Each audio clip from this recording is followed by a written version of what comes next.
Hi, I'm Jinx, and welcome to Anyland. This is video I'm going to be demonstrating a neat technique that I've been using for teleport doors. And instead of just doing a door where you touch the doorknob and then instantly appear elsewhere on the other side of the door kind of thing, this is an animated door where the door opens a little quickly.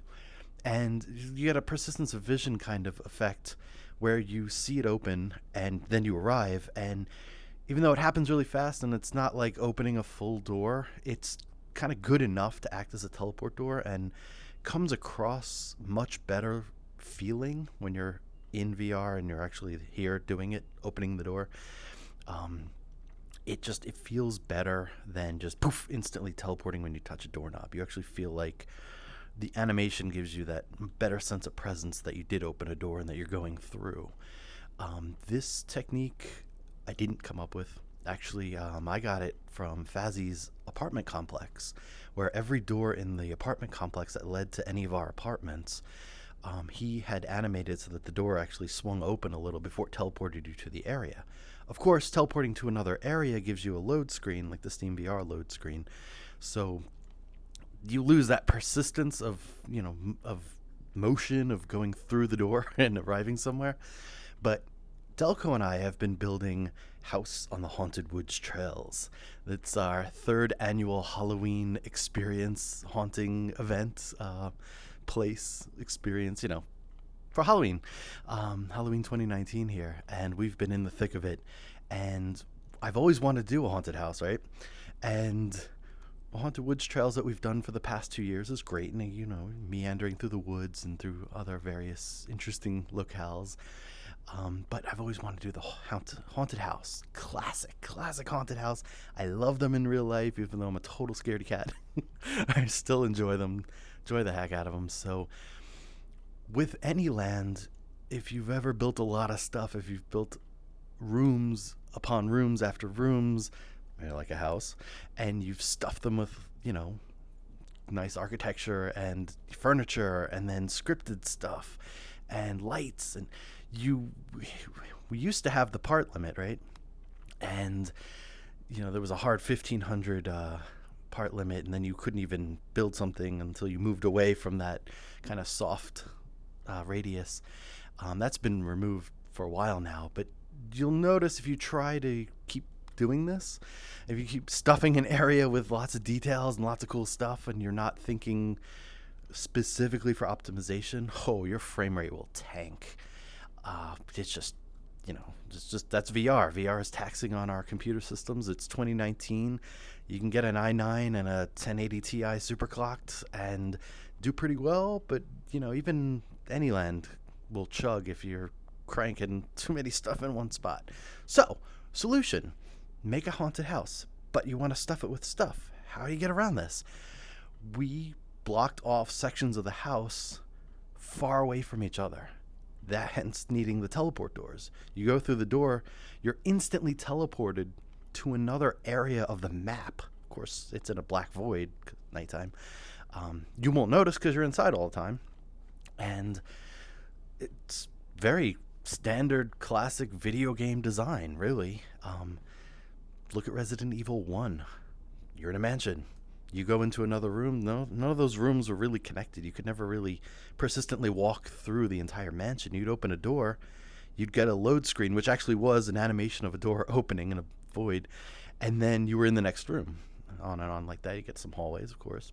So that's what we've been doing. We've sectioned off a hallway, a few rooms, and teleport door to the next section. And it's working out really well, in my humble opinion.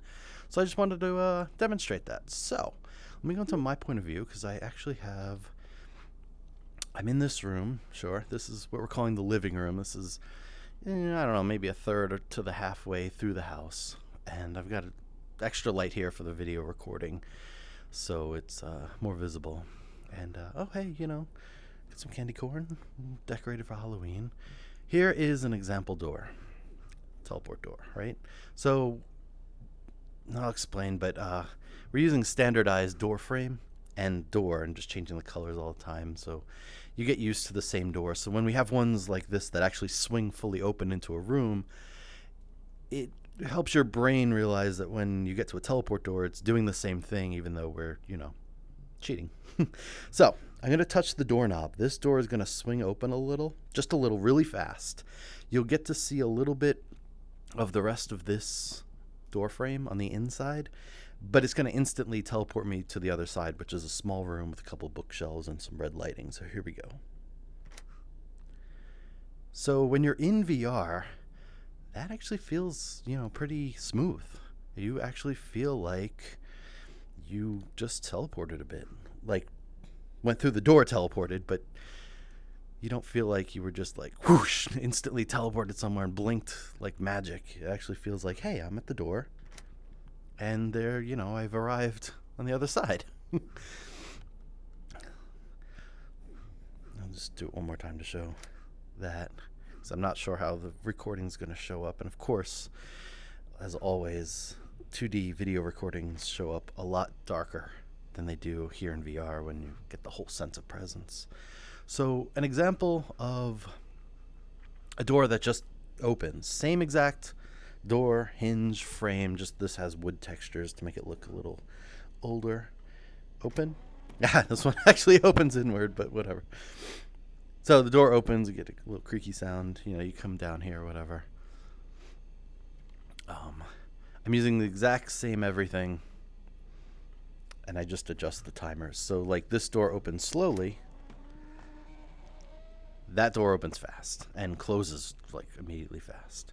The other cool thing about the teleport door is if somebody is in front of you, like you're going through this haunted house, right? You've come to this room and you've got this door and it's all dark and somebody's right at the door. You also see the door open and you see them blip out, like just disappear. And so when you follow up right behind and then there they are, it helps that persistence of, I'll just call it persistence of motion, really. I'll coin that term if that's not already a thing. Because you're going through doors, and it seems very natural, even though you're teleporting. So, how do we do this? Let me get into the light so it'll be a little bit clearer. I have, and I colored this one so it'll be a little more clear, obviously, for demonstration. I'm using a rectangle for a hinge. Why? Because no one looks at the hinge. Who cares? It's easier to tell when the hinge is turned than if I were to use like a cylinder, because then, oh my god, I wouldn't be able to keep track. That would drive me bonkers. So I just use a rectangle. I can also, and I'll show this maybe here, if I get some light out. I generally use like a dark gray because, again, no one looks at the hinge. But I'm assuming, and this video will assume, that you know how to use sub things to connect the door to a hinge and script a doorknob touch event to tell a hinge. Philip, way back 2 years ago or so, has a great straightforward video about how to do that, exactly that. And I believe Fernie also has a video on just connecting sub things. I have a video actually on sub things. So go ahead, watch all three of those videos, and you will be a sub thing master in no time, just with a little practice. Anyway, with the hinge, and another reason I use a rectangle is depending on how far into the door frame or into the door, if I adjust it left and right from this perspective, or how far inward into the door or outward towards the open room I make it, depends on how far and how much the door itself will swing. It's just very basic lever action. So I tend to bring it out about halfway so that the door can swing open. This part of the door will actually clip this door frame because I have it outset, and this should probably be further. The whole thing should probably be further out. That's fine because, again, it's one of those things nobody notices. Hey, look, nobody notices that there's a little crack at the top of the door because nobody's... Well, now you'll notice because I pointed it out. That's just a quick how I position the hinge, because sometimes I put it in too far because I want to hide it. So I'm like, hinge, whatever. And then I notice the door opens so far that this part clips on the inside of the door. I'm also pointing this out. This is the teleport door, not the door that is opening all the way. So And the other thing I'll mention in a minute is this hinge is actually reversed from my other hinge, but I'll show you that again in a minute. So, just ramble on and on. Hinge. I've colored it. It's got 3 steps. I've colored it for obviousness in demonstration. Step 1. When told door open, then become next in 0.2 seconds. Door open and told, not told by any, not told nearby, but door open is the command that the door handle sends to the hinge. The door is a sub-thing of the hinge. So it just uses the told command, not told nearby, not told any, because for Anyland's told commands, it's considered one thing. And so when you're just telling commands, telling and, when told by commands in one thing, you can just use told and then the script. So all of my door handles say when touch, then tell nearby, door open. No, that's wrong. When touch, then tell, door open, not nearby. So the hinge is listening for when told, door open by the door handle. Yeah. Then become next in 0.2 seconds. 0.2 seconds is fast. That door does not open at 0.2 seconds. That door opens probably at about 7 seconds. A nice slow creaking, This, however, with the teleport door, because you're going to be told to teleport in state 2, you need to be able to see that door open. So it needs to and also this door does not open, or the teleport doors do not open as far as those. Those normal doors, the real doors, for lack of a better term, will open a full 45 degrees. Actually, full 90 degrees. They'll open all the way. Yeah. This just opens a little bit, just enough to clear the door handle, just so you can see it real fast opening. Like I said, you get that persistence in your vision. So state 2, it's going to turn cyan and rotate. So it just rotated a little, right? So just a little. And if the door is here, it will swing like that, right? So this one, I'll show you the full script. When starts, then become untweened next in 0.5 seconds. Untweened means after the time, it just snaps to the next state. It does not transition through. This is super handy for a lot of things, especially if you just want to build in a timer, which is almost what this state 2 is. So when starts, then become untweened next in 0.5 seconds. It's basically saying wait here for half a second and then become state 3. It also has send one nearby onto teledor 1, and this changes. This one depends on, you're going to change it for, or I change it for every single door, because this is going to be a thing invisible on the ground just outside the door, the arrival door, because it's where you're going. So it's kind of like your teleport pad. Okay, so state 3 is going to be blue.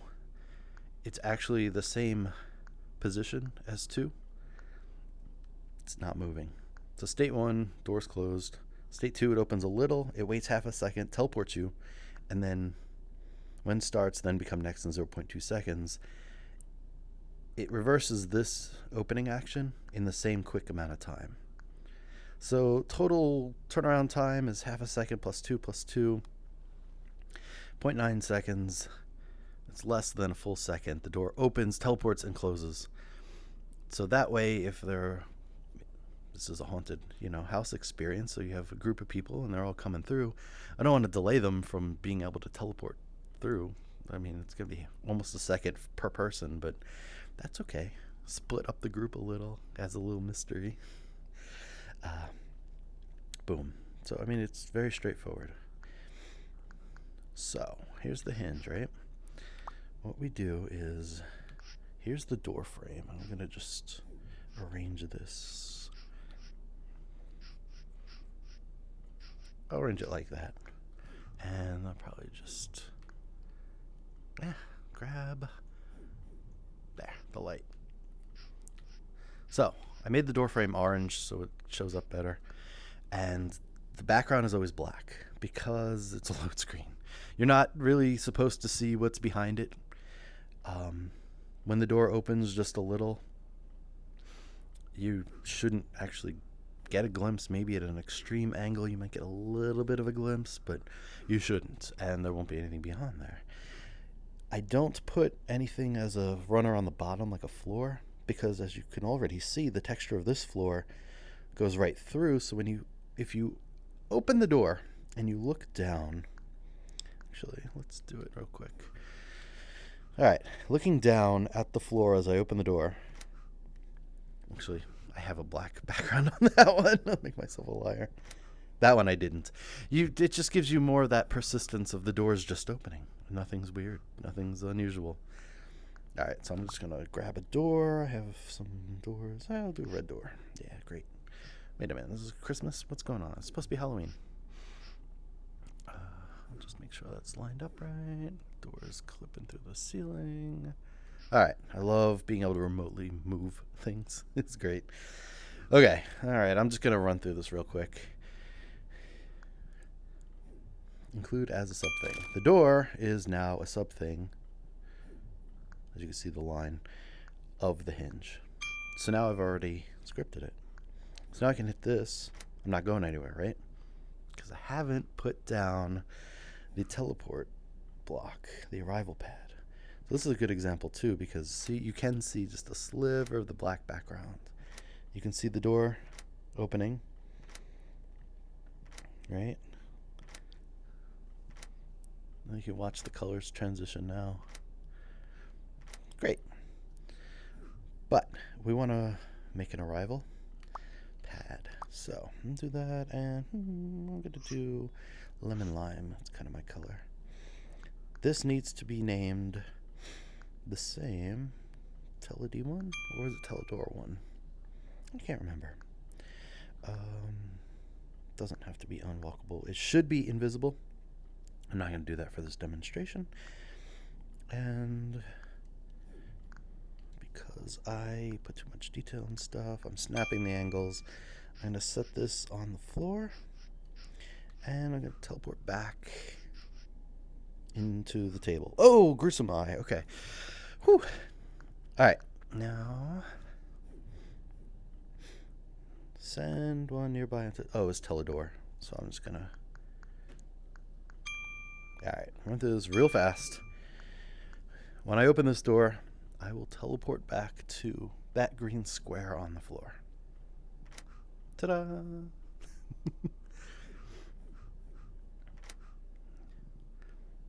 actually curious now for the video. If I go into external mode, if I do that, will the camera flip out? We'll see. Let's do it again. All right.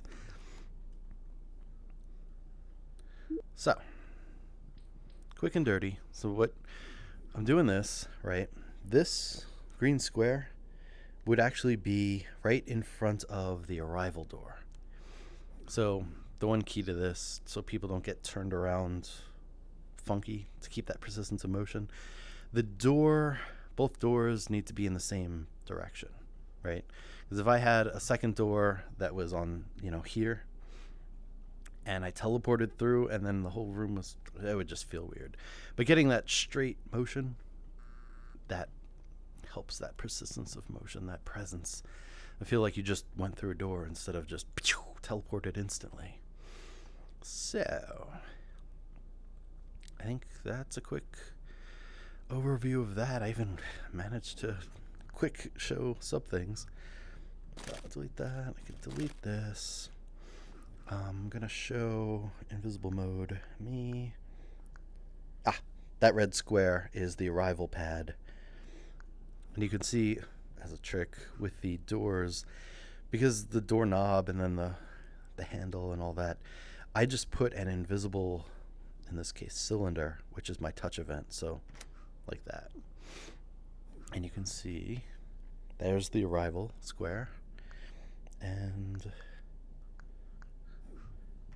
there. So, quick and dirty on those. Let me show. Because maybe sometimes you're in a closet and you have a rotating bookshelf into a dark and spooky cave. So maybe that's why, maybe that whole section back there has a ton of details and scripted events, right? And maybe, just maybe, you are stuffing this area full of details and all sorts of neat effects, right? And you don't want the frame rate to tank, right? So right now in this area, let me see if I'm looking around, I'm actually getting on the Valve Index 120 frames per second. I can look up. The reason I'm looking on the back of my wrist, I have FPS VR, and it's a little plugin you can get on Steam, and it gives you, I like it on my right wrist, on the back of my arm. It gives you all sorts of stats for your computer while you're in VR, which is really neat, especially when you're looking for your frame rates and trying to see what your frame times are and see if you're getting reprojection. And I love it for the battery charge on my controllers. So I can keep track of that too when I'm in Anyland with Delco building these things for 5-6 hours on a Saturday night. Anyway, teleport doors, very neat. Adds a lot, I feel, to the experience when you have to move sections away from each other in the physical virtual area of the entire map, because otherwise your frame rates will tank because you've stuffed so much detailing and scripting into one area. I can't imagine doing an actual mansion. Oh, my mansion, yeah. I'm probably going to change some things up in Jinx Mansion eventually when I get back to that and start doing that with some of these doors, because it's that much better, I think. It seems to be so far. So far, with Delco and I building house on the Haunted Woods Trails, we've used a few teleport doors, and we're just going to keep using them. Over there's a little surprise down in that basement. Delco has actually an elevator. So you get in the elevator, and with, sub-thing riding, you ride the elevator. A couple of things happen, and then now you're in the basement. So part of design, video game design, really, is, trying to keep your frame rates up so that people can still enjoy themselves. So I need to come up with some tricks, and teleport doors, I think this is a great solution for that.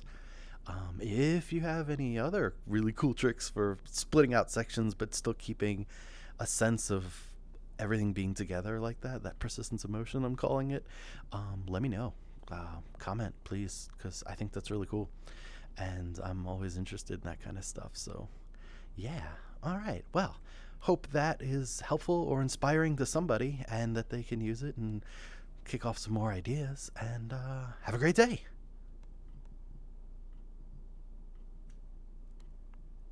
Deactivate recording mode.